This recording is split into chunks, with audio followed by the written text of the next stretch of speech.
Hello and welcome to Wild Sound Civilized, your monthly podcast about music, literature, and everything betwixt. I'm Bailey Duff. And I'm Emily Kate.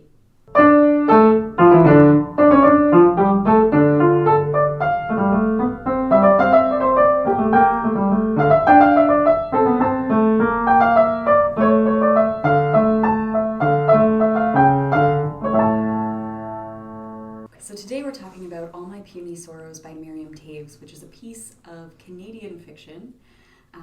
Is it 2011 or 2014? Oh, we're both checking. Let's find out. 2014. Nice. Okay.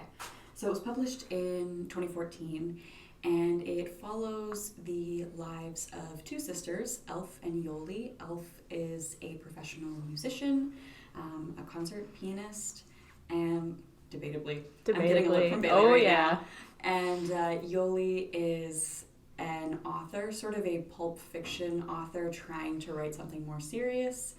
And the story really centers on Elf's stints in the hospital. Before we get too much further, in this podcast we will be talking about suicide and mental health. Medically assisted suicide, to be specific, which can be a bit of a different one than... Although in the end it's Yep. actually suicide. Yep. So if that is something that you are not up for, please feel free to click out of this and join us next time. Yay. We've become a downer podcast. Well, the next episode will have to be like the next episode. Something really... We'll do Glee. We'll just cover all of Glee. That's what we'll do. We're not doing that. Okay. I think it's important to point out, fun fact, that we've had this conversation before, kind of, in that when we were deciding to do this podcast, we both kind of threw ideas at the wall, and one of them was to look through this book as sort of a place where music and literature intersect. And so we met up. We talked about it for how long?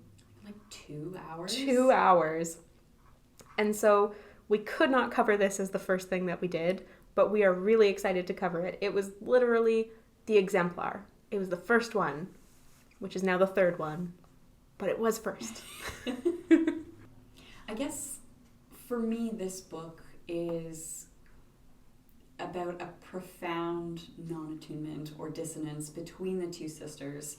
Yoli desperately wants her sister to live, and Elf desperately wants to die. And it's just them constantly butting heads with that. Yeah, I would say that that's definitely the thesis. There isn't a whole lot of plot going on. It's mainly just that exploration of how these two characters clash and the way that they process that clash, I would say. Mm-hmm. And non-attunement, dissonance, is a really wonderful way to shoehorn music into a silent work. I don't think many people envision the music while they listen to things like that, and this could have been a really great opportunity to place music as part of this, to elevate it, and there isn't a lot of music in it. This was the thing that I'm gonna say a bit mad about when we went through this the first time, in that there are a lot of literary quotes. Like 1,000 trillion, the title is a literary quote. It's all literary quotes. And there's 2 mentions of specific named musical works. Yes, and I think that one of the pieces is mentioned twice, like once early on and once later. There are other things mentioned, but they're like pop songs or hymns.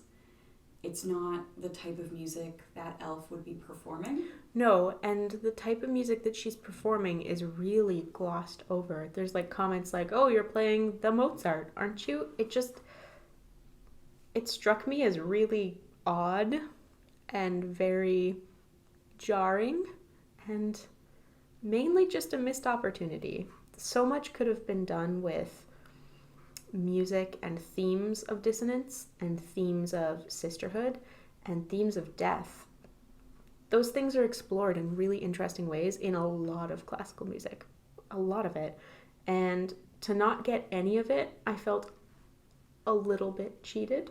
Just a tad. Not that this isn't an effective story, and there aren't a lot of things going on in it that are moving, but I don't know. Music is like a short circuit in my brain to emotion, and I think it's that way for most people. And to have it almost deliberately not included, I don't know. That's one of the things that I was wondering about, is if the silence is deliberate. The book is packaged, so if you haven't seen the 2015 vintage edition of this book, it's like the really annoying deckled edge French flap things with... Oh, I love those though. I hate the deckled edges. Why?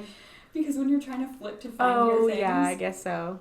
But it's a beautiful edition. It has music notes all over it. It looks like part of some piano music. It is part of Rachmaninoff's Prelude in G minor. Oh, okay. That's the one thing she plays, right? Yep. So it's packaged in music, but the amount of literary references, like after we had that first conversation and Bailey pointed out the lack of music, I started paying attention to the literary references, and there are so many, it's almost obnoxious. Like, hey, we read. Did you forget we read? Yeah. There's a book over here. Yeah, and I think literature was something that the sisters shared, but for one character to be a concert pianist and for that to be like a major part of her character, I would say that that's a big part of the way she's characterized. And to have such little music, and not just such little music, but there's a really weird way that it's treated, her profession. She doesn't practice at any point in the book. And if you're a concert pianist, you're practicing upwards of 3, 4, 5 hours a day. And this whole story happens right before she's due to do a tour. And so they're 12 weeks out and they're saying, oh, is she going to be ready? Is she going to be able to play for this concert? At no point do they talk about what she's going to play. At no point does she practice. And it comes to the point where it's like 3 weeks beforehand and they're like, oh yeah, is she going to be ready? No, she's not. She's been in the hospital. She hasn't practiced. She is not ready. That's not happening. Right. And it's just really bizarre to me that her musical tour is treated almost like a literary tour, in that she just needs to show up. And that's not what it is. It's not how that goes. You're in rehearsals, you're figuring it all out, you've got your program. Your program matters just as much as who you are and what you're doing, unless you're like long. But for her to just, I don't know, be playing music on a tour, it's weird. It's really weird. It was so weird. The whole time it was weird. It wasn't something that I noticed, but it's not, and it's probably something that most people don't notice, because it's not a world that I think most people are familiar with. That's fair. Although I did get the feeling that, like, as it gets closer and closer to the concert, and they're deliberately misleading her manager, and, like, surely there are other people counting on her, like, venues, and, like, the amount of money that is being sunk into this thing that she is apparently a fairly large piece of. Yep. It seems just like a really shitty thing to do. Definitely. And it's just not how it would be done. This is the thing, like, for them to be like 2 weeks, a week out, and be finally admitting, oh, she won't be ready. Well, everybody would know that at that point. She would have missed rehearsals. She wouldn't have been able to check in. She wouldn't be doing any press about it. It's bizarre, and I kind of need to turn off my brain to accept those parts of the book. Otherwise, they took me out of it. I feel so pedantic to be complaining about this, but it's the type of thing that I suppose is difficult to research. I don't know if this would necessarily be obvious to most people. The other thing I think we should address is that this book is at least somewhat semi-autobiographical. and that it actually is about Miriam Toews' sister who did commit suicide, who wasn't a concert pianist, but did play piano. I'm not sure if it was recreationally or if she did play professionally in any context, like at churches or I think it was as an accompanist. Yeah. I'm going to assume it was, just because there's a profound lack of understanding the context that she would actually be placed in and the pressure that would actually be on her.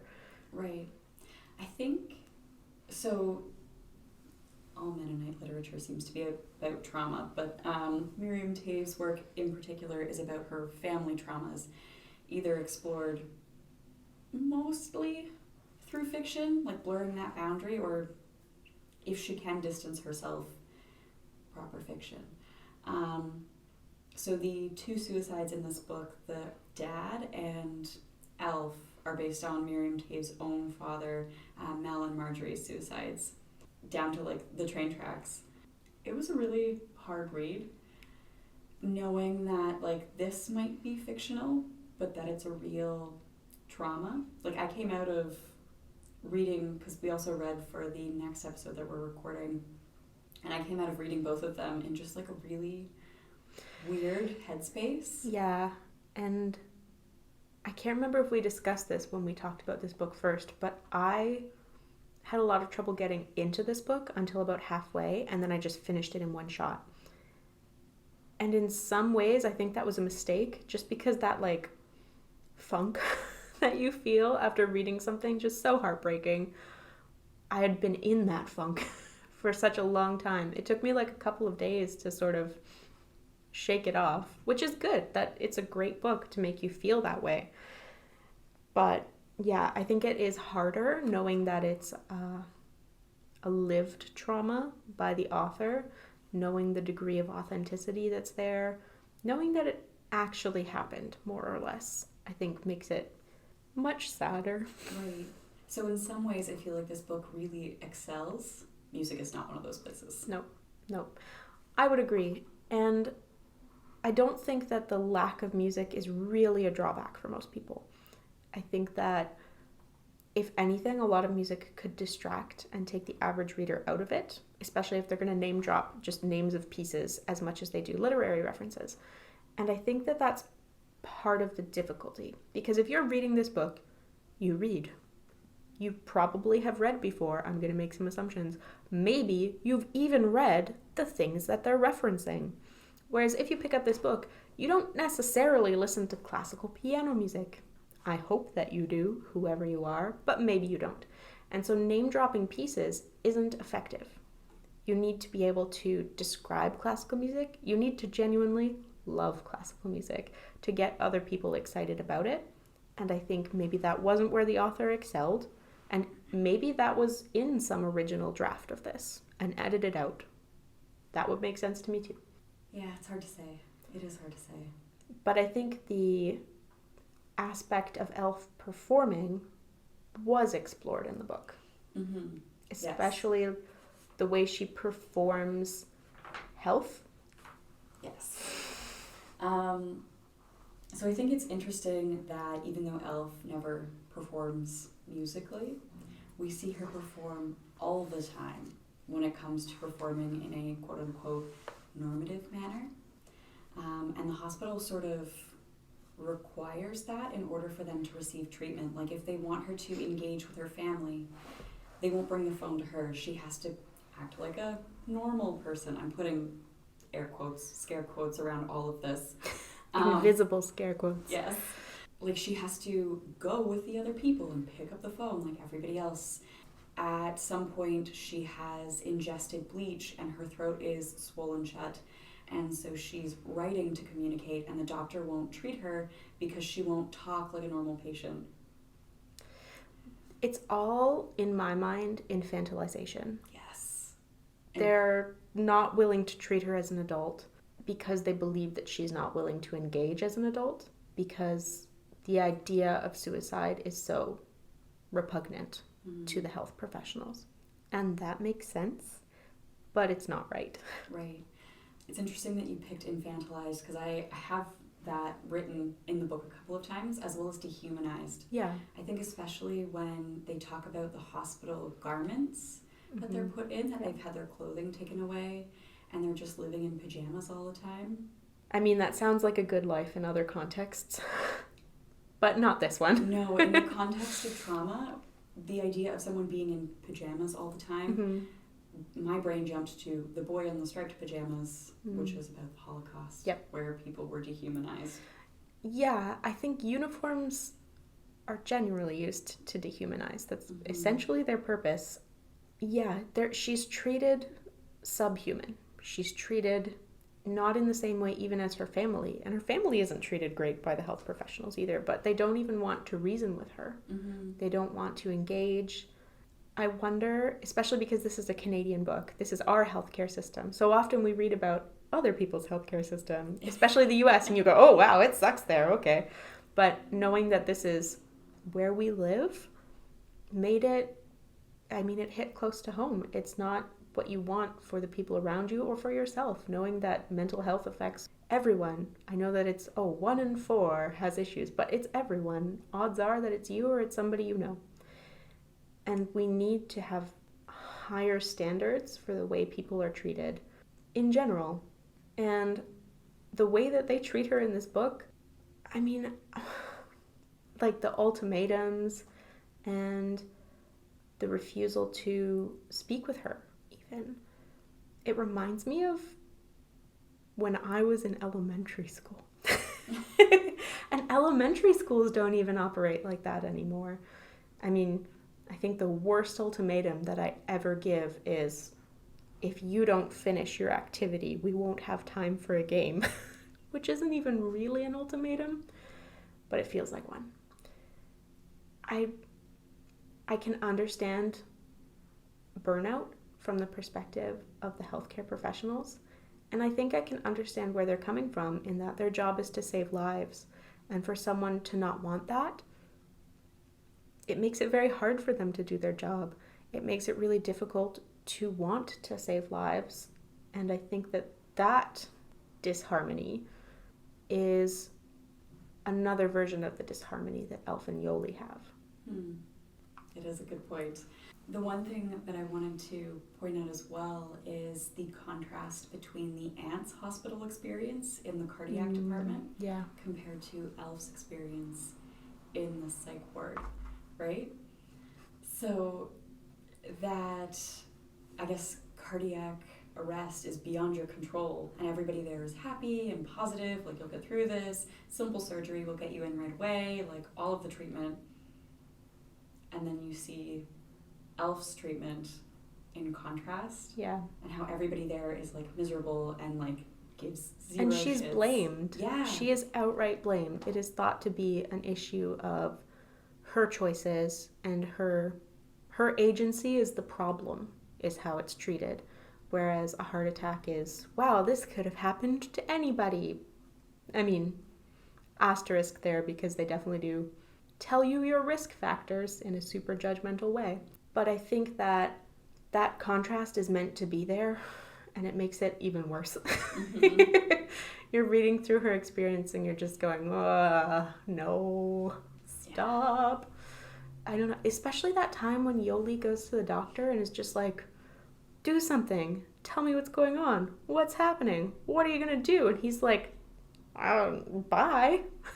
I've got a golf game, sorry. Yeah, and that being said, I don't think it's a lack of caring from the perspective of the healthcare professionals. I think maybe it comes to that, but I think that what we see in this book is burnout.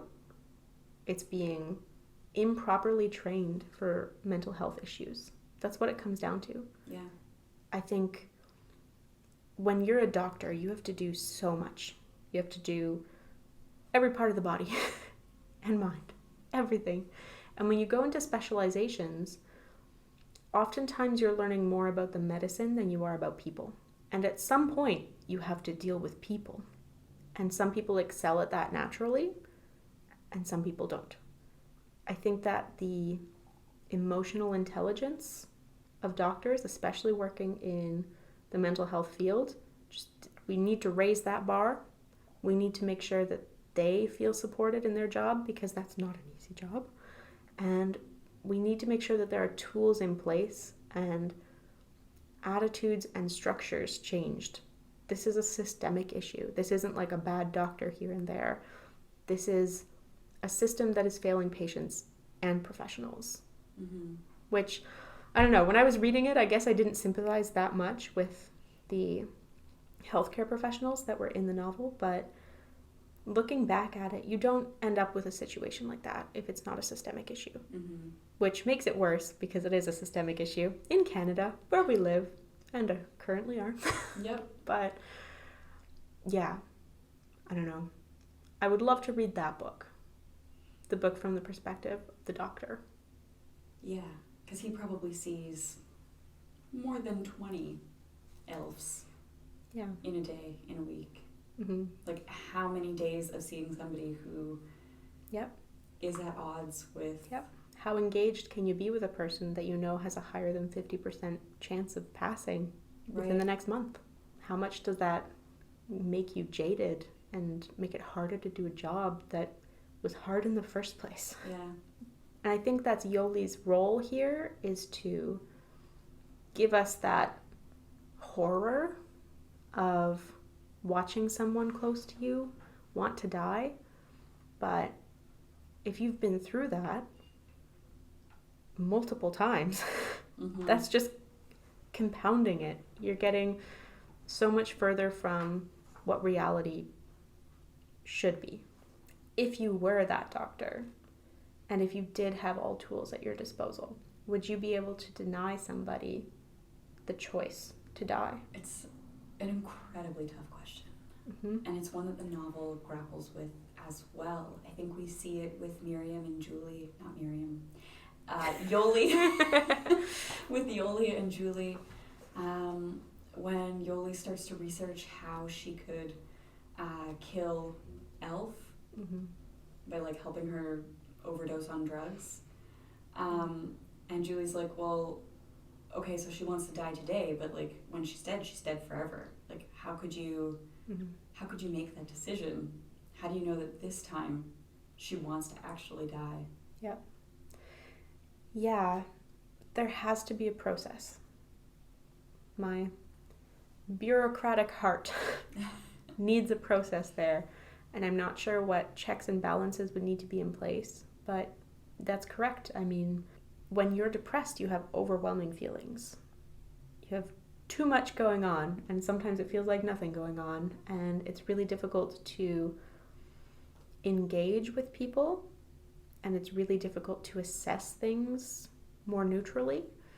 It's difficult to make an informed decision when you can't rely on your mental capacity. That being said, if life is unbearable, you should absolutely have the right to end it. It's tricky because it's much easier to determine when, say, you have a patient who is terminal, they're in a great deal of pain, not much can be done to alleviate that pain, and they don't want to slowly, painfully expire. That is such a cut and dry case. It's much harder when you're not sure if you can rely on the faculties of the person making that decision, and that's the crux of the issue. Mm-hmm.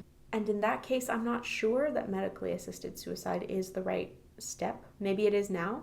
Maybe we don't have the tools necessary to maybe not necessarily cure, but treat major depression effectively.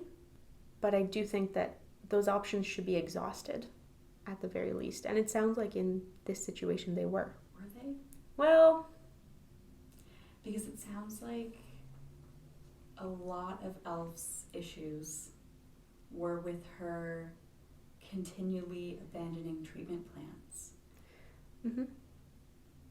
But which I mean is fair if you don't like the way the medication makes you feel or what it does to you. Mm-hmm. But it seems like she would have treatment plans in place. She would feel a little bit better, and then she would stop taking the medication, and then you'd sort of hit this continual spiral of...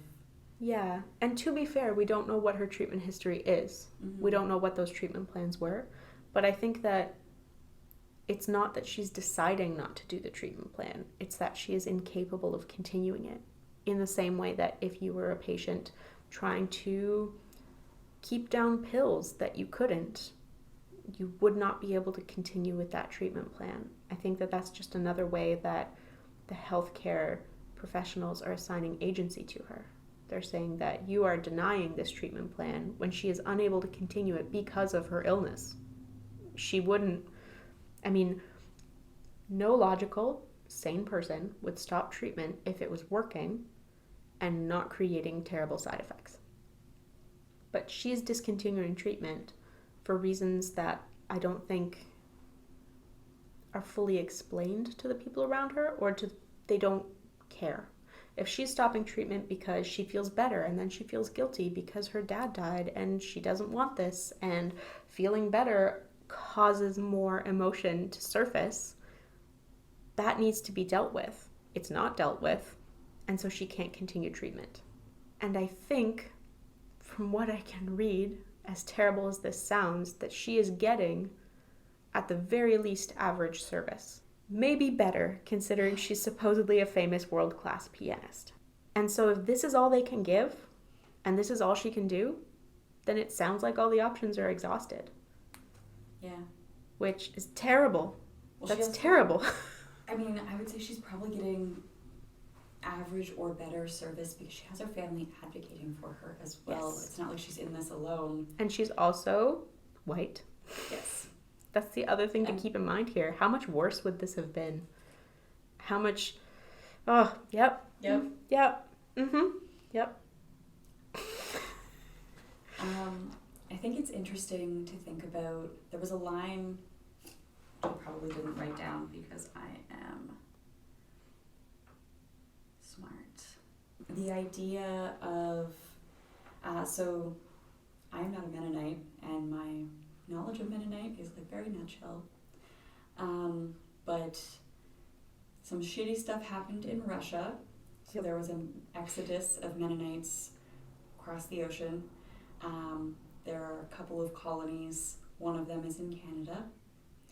And so there is, within Mennonite literature, a lot of discussion around the trauma that was taking place in Russia that was then carried over into Canada and has been passed down.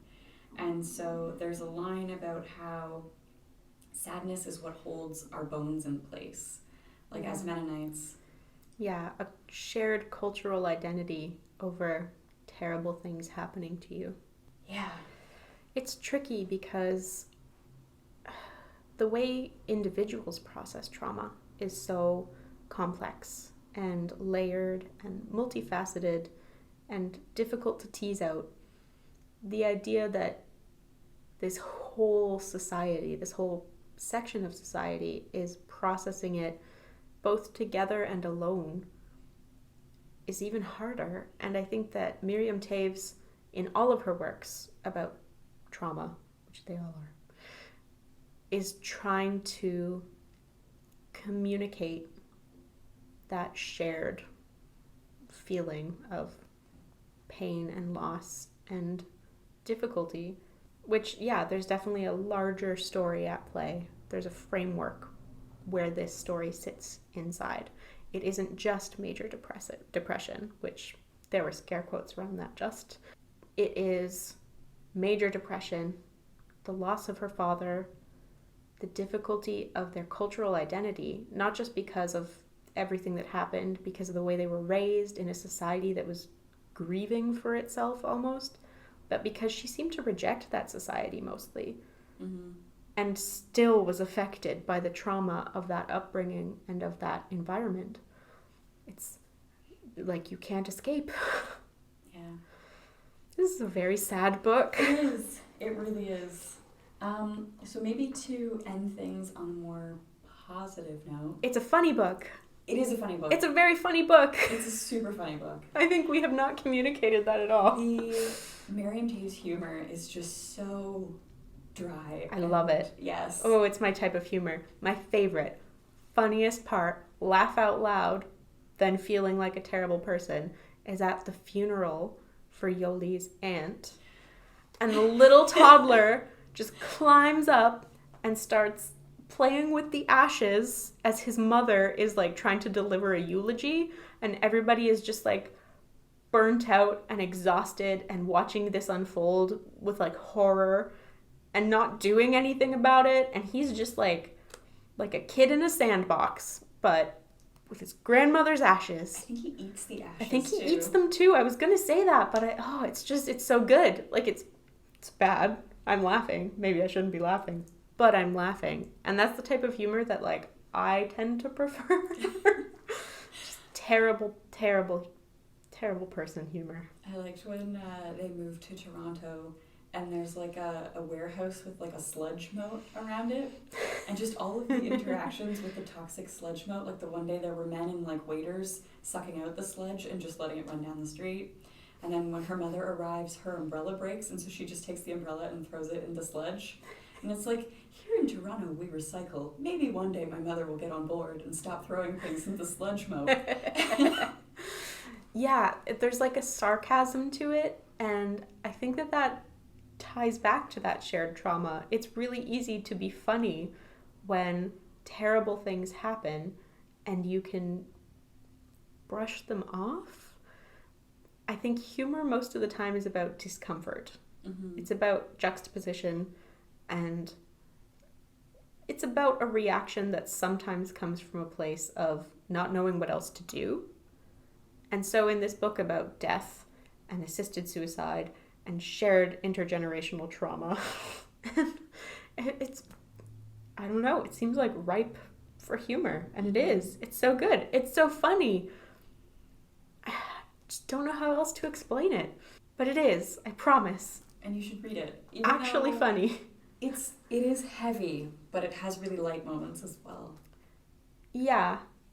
And I think, I don't know, I'm the worst for this. I work a long day. I work like a 10, 11 hour day most weekdays, which sounds like a lot, but I genuinely love it. Otherwise, I wouldn't be doing it.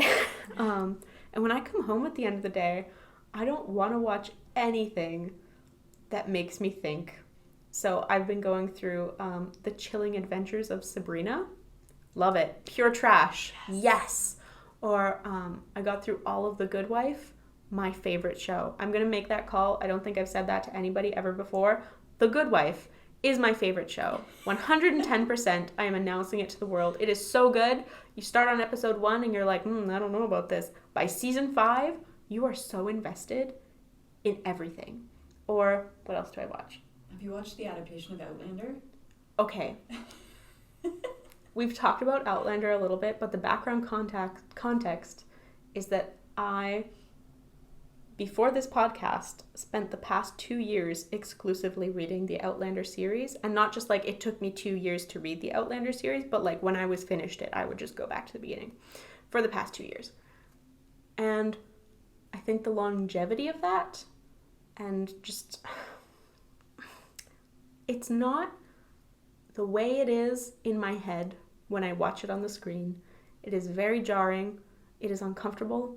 I would love to enjoy some pure trash with every other wine mom, but I cannot get into the adaptation. It is how it is in my head, dang it. But otherwise, I would love that one. But yeah, what I'm trying to say is that I want terrible media as escapism, and I don't want to be confronted with anything or have to think about it when my day job involves, I'm not going to say a high degree of tragedy, but I do work in inner city schools, and I have seen some things, and I do manage a music school where final responsibility for 99% of problems rests on me. So being able to laugh at how terrible something is far more comfortable than having to think about medically assisted suicide. Yeah. And I don't know if I would have read this book if we hadn't decided on it for the podcast, purely for that reason. When I'm looking at engaging, tricky media, it is usually because it has been so highly recommended to me by other people, or it's the summer. Yeah. So I'm ready for a summer of reading. I don't know what would be good for that. All Miriam Toews. Read it all. Don't do that. I'm not going to do it. All No. in one sitting. Okay, thank you. Thank you for talking me out of that. Read one more, but not like all of them. Okay, yeah. I'm a completionist, though. I tend to be that person. Yep. I'm not going to do that. Don't do it back to back. If you know me in real life, and at any point I start talking to you about reading all of Miriam Toews this summer, say no. Thank you. In advance. Don't let me. Have you read all of her works, though? I have read quite a few of them, but we did a trauma literature course in my master's, and so it was a hard course, specifically because every week you were looking at a different piece of. It was all Mennonite literature too. The teacher was a Mennonite, and so we read both of these books back to back, and so just. Not all Mennonite literature involves suicide. Some have like sexual abuse and like other fun things. Both of these books, you mean this one and Swing Low a Life, which is about the death of her father. Oh. So like we watched her father die, and then we watched a fictionalized account of her sister dying, and we read, we experienced. Yeah. You do feel like a passive observer through this book, though, and I think that that's an important part of why it feels so hopeless. Because your protagonist is also a passive observer. Yeah. We're just all passive observers. So did you read, I really wanted to check out Women Talking. That is excellent. Yeah? Yes. Okay. I will do that this summer and not the entire catalog. It is about sexual abuse. Oh, yay. And assault instead of suicide. I know the basic synopsis. And I think the thing with Miriam Toews is you know the ending from the synopsis. You know everything that's happening in this book. What you're reading it for is the mood, the revelations through like tiny interactions, and you're reading for understanding.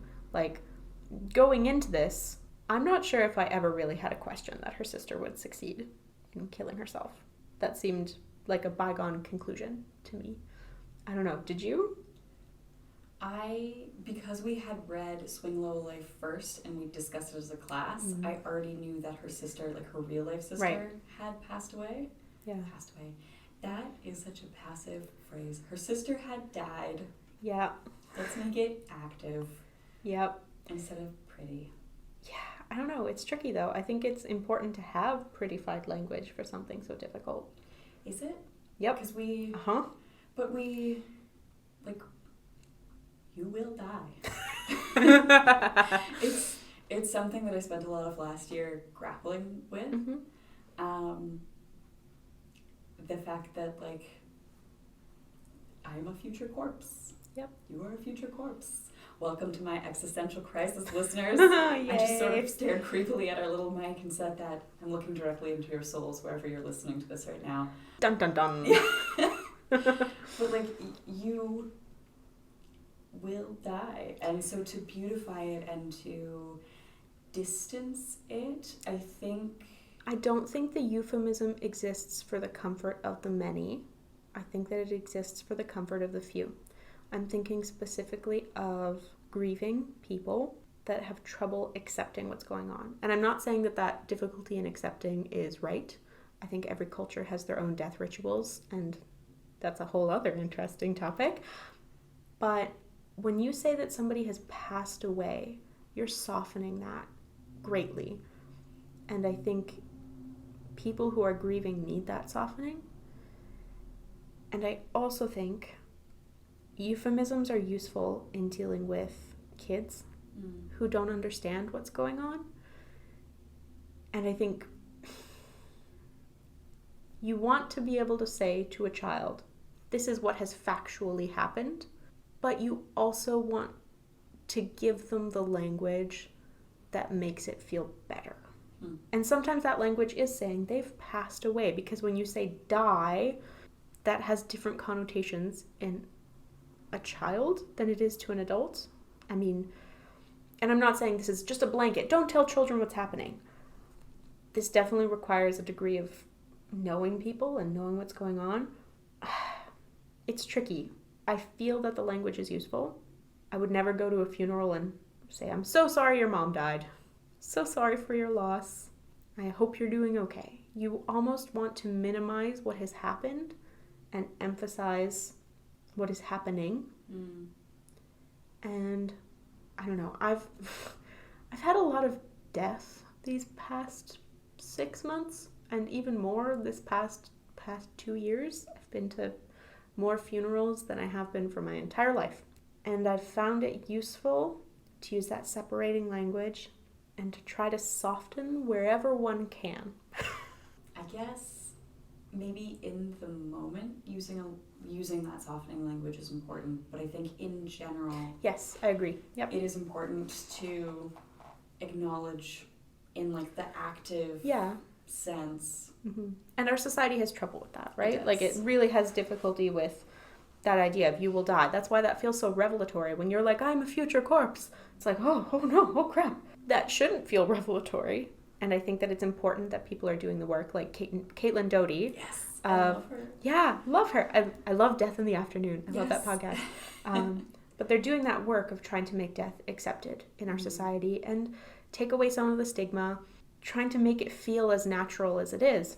That's important work, but that doesn't mean that I'm going to compromise in the way that I endeavor to accommodate people's emotions in these experiences. Yeah, that's fair. I hope that makes sense.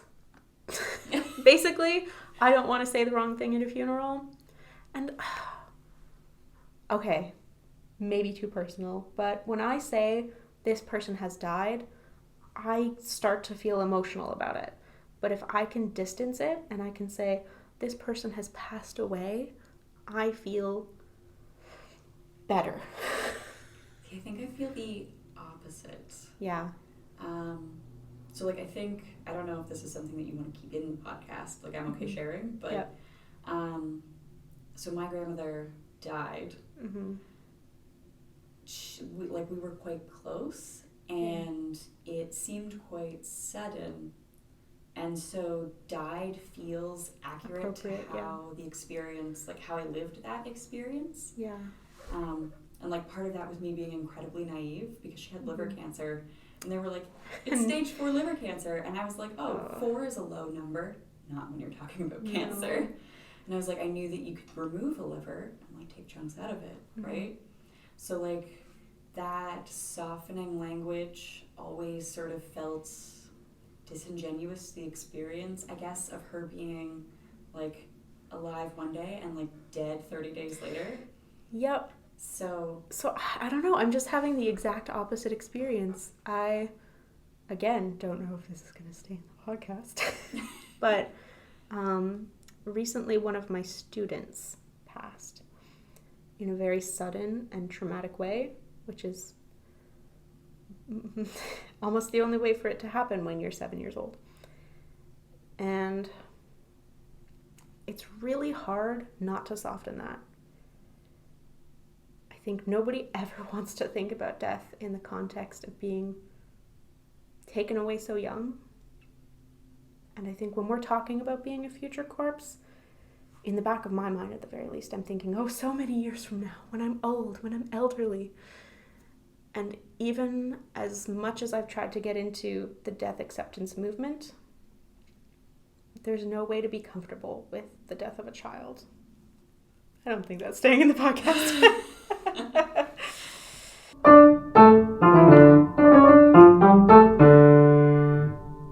To sort of wrap this up and end on a hopeful note, I think maybe we should talk about the contrast between the beginning and the end of the novel. So at the beginning of the novel, we see the pink house being taken away on a trailer. So the house that Yoli's father built with his own 2 hands has been sold and taken off the lot, and they watch it disappear down the road. In contrast, at the end of the book, Yoli moves her mother in with her daughter into this dilapidated 3-story fixer-upper in Toronto near a crematorium, a mortuary, and some sort of factory, a car factory. It's so easy to picture this house. Yeah. Not just because it's described well, but just Toronto. Yeah. Yeah. Yeah. And so I think even though the house that they move into is an absolute money pit, and you're like, why would you choose to make that broken space your home? Yep. I think it's actually a really great and like hopeful ending. Yeah, for sure. I think all of the characters at the end of this novel need a change. And I think all of them need a project, more or less. It's difficult when you're so wrapped up in something to get out of it. I don't want to call the house like a rebound house, but maybe it's a bit of a rebound house. But I think it's also indicative of the investment that they're all willing to make in their future. Yeah. An investment that Elf wasn't able to make. And in some ways that's an acceptance of it. They're saying, we have this future together, we're going to move forward despite what's happened. And that's a hopeful message at the end of it. It's a lovely metaphor. Yes, it is.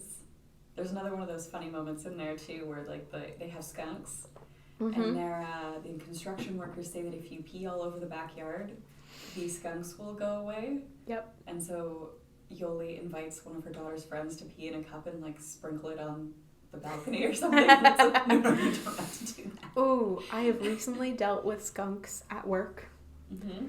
And I did not think of that. And I'm glad that I didn't. Yeah, we've had little kids coming in and going, Miss Bailey, it smells like skunk outside. And they're all just one after the other coming in, telling me, yep, I know, it's great. It's just the constant reminder. Is it actual skunks or is it just one of the neighbors taking yes. liberties? Well, that's part of the issue. You don't want anybody to think that about a place for children. But it is a skunk, and I know this for a fact because I had a very excited little boy come in and tell me that he saw it. Okay. And then the next week tell me that he saw it dead. Oh no. Which was even more exciting. Okay. But it wasn't necessarily removed quickly. And then the other issue was the smell still lingered. Okay. To the point where I had a paranoia that there was a little skunk family that had been left orphaned. And I went looking for these little baby skunks because it didn't smell like fully grown skunk. It definitely smelled like baby skunk. But that also could have been lingering mommy skunk, who may not have even been a mommy. Okay. It was a mystery. I had to go full Agatha Christie on it.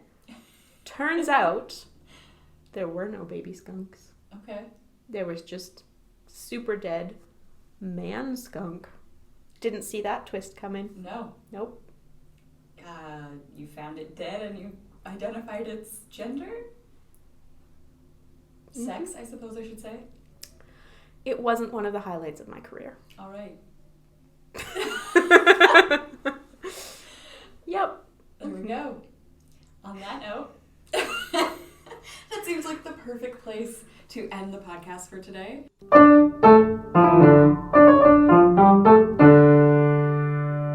Thanks for listening. Wild Sound Civilized is recorded on the traditional lands of the Anishinaabe and Attawandarong peoples. Transcripts are available on our website. Our intro music is Fantasia in D minor by Georg Philipp Telemann, performed by Bigly Duff. You can find us on Instagram and Twitter at Wild Sound Civilized with a Z. You can email us at wildsoundcivilizedpodcast@gmail.com. And if you liked what you heard here today, you can support us on patreon.com/wildsoundcivilized.